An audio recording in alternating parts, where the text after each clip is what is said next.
She thought it was just a cold, the kind you shake off in a week. But this wasn't a cold. And in 5 days, she couldn't breathe on her own.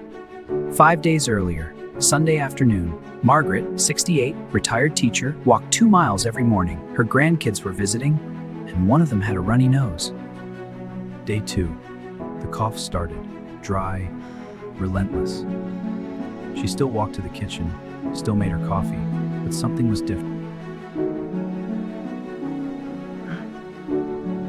I'll give it another day.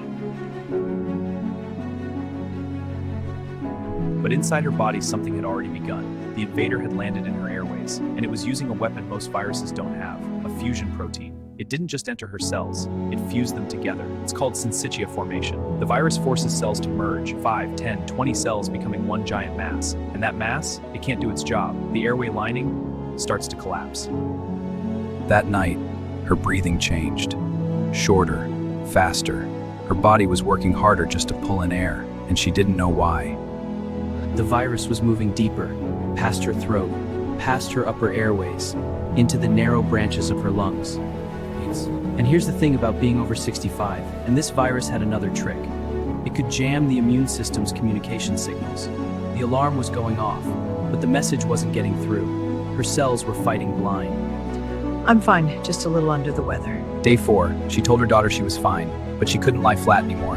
Every time she tried, the coughing wouldn't stop. She slept sitting up, alone. Day 5, the morning she looked in the mirror and saw something wrong.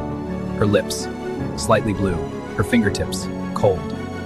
Her body was running out of oxygen. When the paramedics arrived, her oxygen saturation was 82%. Normal is 95 to 100. At 82, your organs are starving. She was rushed to the emergency room. Oxygen mask, IV line. And the first question the ER doctor asked was not, "Do you have a cold?" It was, "How long have you been unable to breathe?" Blood drawn, chest x-ray ordered, and when the images came back, both lungs were clouded. The infection had spread everywhere. The ER team had a suspicion, but they needed proof. A nasal swab, a PCR test, the same kind used to detect COVID. But this time, the machine wasn't looking for a coronavirus. RSV, Respiratory Syncytial Virus. Most people think it's a baby's disease, something toddlers get in winter. But here's what almost nobody talks about. RSV was first discovered in 1956 in chimpanzees. For decades, medicine treated it as a childhood problem. But in the last 20 years, we've realized that every winter, the news warns you about the flu, about COVID, about pneumonia. But there's one virus that fills just as many kids and almost never makes the headlines. But the public, most people have never even heard its name. It took 57 years, but in 2023, scientists finally cracked it.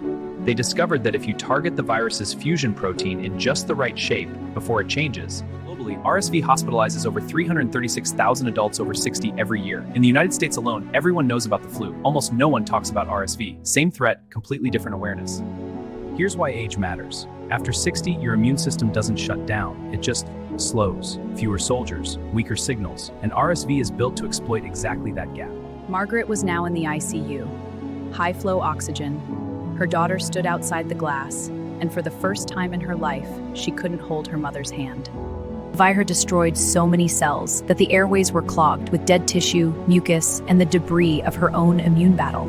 Air couldn't get in, carbon dioxide couldn't get out. And then her immune system made it worse. The inflammation meant to save her began destroying her own lung tissue. Fluid started leaking into the air sacs. Her oxygen kept dropping.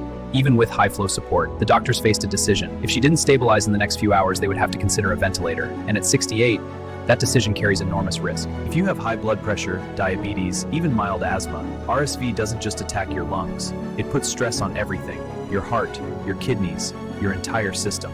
Every year in the US, RSV sends up to 120,000 adults over 65 to the hospital, and up to 10,000 of them don't come home. That's not a rare disease. That's a hidden epidemic. 48 hours in the ICU, and then a shift. Slowly, her oxygen levels began to climb, 89, 90. The ventilator was never needed.